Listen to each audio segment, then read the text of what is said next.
The container is a 3D object in the FlexSim library whose primary purpose is to contain objects. To add a container object into your FlexSim model, drag and drop a container object from the visual section of the library. When you add an empty container to your model, it will open a view into the contents of the container in a separate pane. You can then work in that pane to add and connect objects in the container. Let's add some objects into the container. Drag a source, queue, processor, and sink. Connect them via a connection.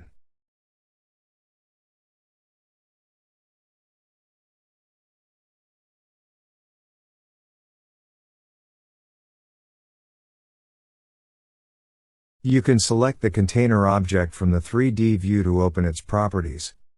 Click on the Fit Size to Contents option to adjust sizes and locations so that the container properly surrounds its contained objects. And if you want to edit the contained objects in the main 3D window by checking the Edit in Place option.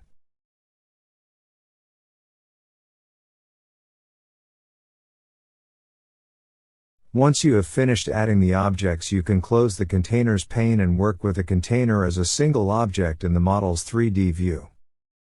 And to get back to the container window again, right-click on the container and choose View or Edit Contents.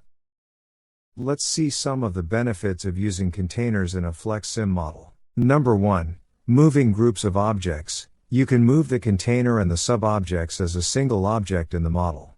Number 2. Duplicating groups of objects. Copying and pasting a container will duplicate all of the objects in the container.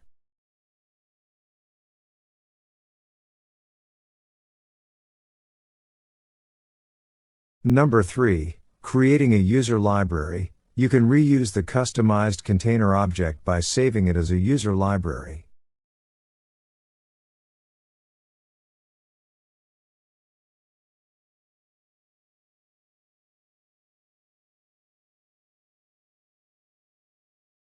Number 4. Merging models created by other modelers. If you are working with a team of modelers to create different portions of a complex simulation model, using containers can make the process of merging models much simpler. Just copy the container in the second model and paste it into the first model. So model building can be done faster. Number 5. Creating additional floors and model layouts. If you need to model a facility that has multiple floors, you can use containers to create those floors. Hope you have a good understanding of containers in FlexSim. Thank you.